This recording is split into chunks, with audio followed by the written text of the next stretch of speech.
Hello दोस्तों, आप सभी का स्वागत है एक और नए वीडियो में। तो दोस्तों, आज के वीडियो में हम बात करने वाले हैं छत्तीसगढ़ उच्च न्यायालय बिलासपुर द्वारा एक विज्ञापन जारी किया गया है। एक वैकेंसी निकला हुआ है। तो इसमें टोटल 34 पोस्ट हैं। तो चलिए दोस्तों, देखते हैं इसमें योग्यता क्या क्या है, सैलरी क्या है और कितने पोस्ट दिए गए हैं। तो दोस्तों, आवेदन पत्र की प्राप्ति की अंतिम तिथि 23 अगस्त को दिया गया है शाम 5 बजे तक। इसका आवेदन आप लोग ऑफलाइन करेंगे। आप अपने लिफाफा में भरेंगे फॉर्म को, उसको वहां पर जाकर जमा करेंगे। इस प्रकार से यह प्रक्रिया है। तो चलिए दोस्तों, देखते हैं। छत्तीसगढ़ उच्च न्यायालय बिलासपुर की स्थापना में आकस्मिकता निधि से वेतन पाने वाले चतुर्थ श्रेणी के कर्मचारी कार्य सफाई कर्मचारी, कुक, माली, चौकीदार, electrician, plumber, driver, pantry staff, pump attendant के पद की भर्ती हेतु पात्र भारतीय नागरिकों से आवेदन पत्र आमंत्रित किए जाते हैं, जिसका विवरण निम्नानुसार है। तो दोस्तों, इन सभी पोस्ट पर वैकेंसी निकला हुआ है, जो कि वेतनमान इसका रहेगा कलेक्टर बिलासपुर द्वारा समय समय पर निर्धारित दैनिक वेतन। इसमें पदों की संख्या दिया गया है 34 पोस्ट है। ये इसमें भी 34 पोस्ट बांटा गया है कि आप किस कैटेगरी में कितना कितना है। इसमें अनारक्षित में दिया गया है आप लोगों का 17 पोस्ट, जिसमें से 5 महिला के लिए है। अनुसूचित जाति में आप लोगों को दिया गया है 6 पोस्ट, जिसमें 1 महिला के लिए है। अनुसूचित जनजाति में 7 पोस्ट हैं, जिसमें से 2 महिला के लिए है। अन्य पिछड़ा वर्ग में 4 पोस्ट हैं, जिसमें से 1 महिला पद के लिए है। इसके साथ साथ कुल रिक्तियों में से 2 पद दिव्यांगजनों के लिए आरक्षित है। यह बात आप लोग ध्यान रखेंगे कि इन्हीं में से 2 पोस्ट दिव्यांगजनों के लिए है। इसमें योग्यता देख लेते हैं कि आप लोगों को शैक्षणिक योग्यता कितना मांगा गया है। तो इसमें किसी मान्यता प्राप्त बोर्ड स्कूल से 8वीं की परीक्षा उत्तीर्ण होना अनिवार्य है। 8वीं से अधिक योग्यताधारी अभ्यर्थी के लिए आवेदन पत्र विचार नहीं किया जाएगा। यह बात आप लोग ध्यान रखेंगे कि 8वीं से अगर आप लोग ज़्यादा पढ़े हुए हैं तो इसके लिए आप लोग पात्र नहीं होंगे। यह बात आप लोग ध्यान रखेंगे। तो देखते हैं वीडियो में आगे कि आप लोगों के लिए क्या क्या डॉक्यूमेंट लगेगा जमा करने के लिए, आपको कहाँ डॉक्यूमेंट जमा करना है, कैसे फॉर्म फिलअप करना है। इसमें दिया गया है कि आवेदक को आवेदन पत्र के साथ शैक्षिक योग्यता केवल 8वीं कक्षा उत्तीर्ण होने के संबंध में दिए गए निर्धारित प्रारूप में अपना शपथ पत्र प्रस्तुत करना है। नीचे प्रारूप दिया गया है, इसमें शपथ पत्र दिए गए, उसको आप फिलअप करके वहां पर जमा करेंगे। तो चलिए दोस्तों, देखते हैं कि इसको फिलअप करने के लिए क्या क्या प्रोसेस है, आप लोगों को क्या क्या करना पड़ेगा। सामान्य एवं अन्य पिछड़ा वर्ग के अभ्यर्थी को शपथ पत्र निर्धारित प्रारूप में 5 रुपया, 10 रुपया, 20 रुपया अथवा 50 रुपये के स्टाम्प पर जो सुविधानुसार उपलब्ध हो, नोटरी से सत्यापित कराकर प्रस्तुत करना अनिवार्य है। अनुसूचित जाति एवं अनुसूचित जनजाति के अभ्यर्थी पर उपरोक्त शपथ पत्र पर निर्धारित प्रारूप में सादे कागज में नोटरी से सत्यापित कराकर प्रस्तुत करना अनिवार्य है। यह बात आप लोग ध्यान रखेंगे। शपथ पत्र आप लोगों को लगेगा।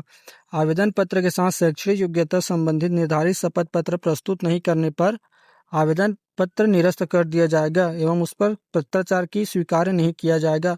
मतलब कि आप लोगों को शपथ पत्र के बिना वहाँ फॉर्म जमा करेंगे तो उसको रिजेक्ट कर दिया जाएगा। यही इसका तथ्य है।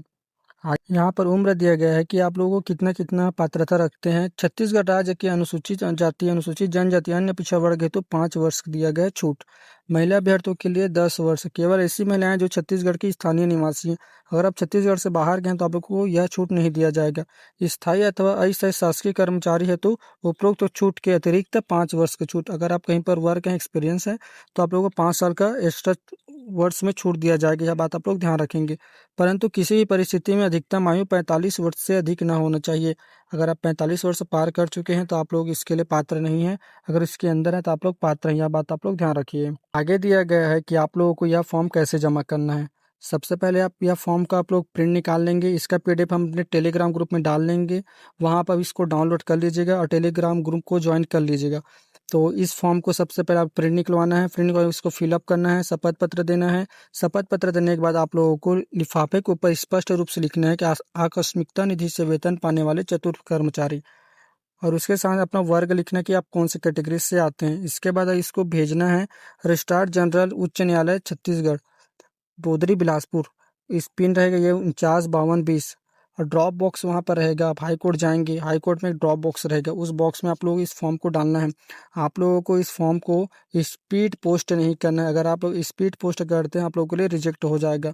इसका अंतिम तिथि है 23/8/2025 शाम 5 बजे। आप यह बात ध्यान रखेंगे, लास्ट डेट याद ही रखेंगे। इसके बिना अगर आप लोग डाल देते हैं फॉर्म तो रिजेक्ट हो जाएगा, क्योंकि 23 के बाद 24 को डाल देते हैं, रिजेक्ट हो ही जाएगा।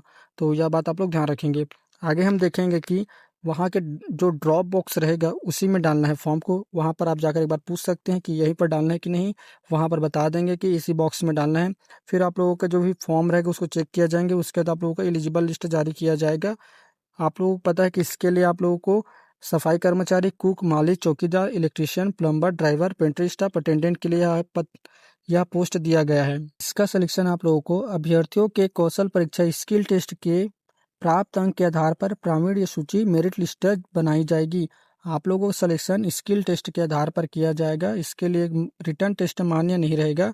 रिटर्न टेस्ट का नंबर आप लोगों का नहीं जुड़ेगा, यह बात आप लोग ध्यान रखेंगे।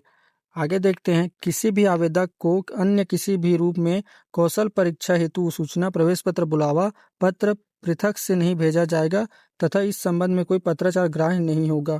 आप लोगों को सीजी के हाई कोर्ट का अवलोकन करते रहना है, वहां पर सारे अपडेट डलेंगे। यह उनका साइट का लिंक है, यह आप लोग देख लीजिए। इसी लिंक में आप लोग जाकर देखिएगा, नीचे हम डिस्क्रिप्शन में यह डाल देते हैं, उसमें क्लिक करके आप लोग चेक कर सकते हैं। आगे देखेंगे, अगर आप एग्ज़ाम दिलाने जाते हैं वहाँ पर आप लोग को कोई भी यात्रा भत्ता नहीं दिया जाएगा, दैनिक भत्ता नहीं दिया जाएगा। यह बात आप लोग ध्यान रखेंगे। इसी के साथ आप लोग चैनल को सब्सक्राइब और वीडियो को लाइक जरूर कर दीजिए। इसी तरह के अपडेट आप लोगों को मिलते रहेगा। थैंक यू दोस्तों।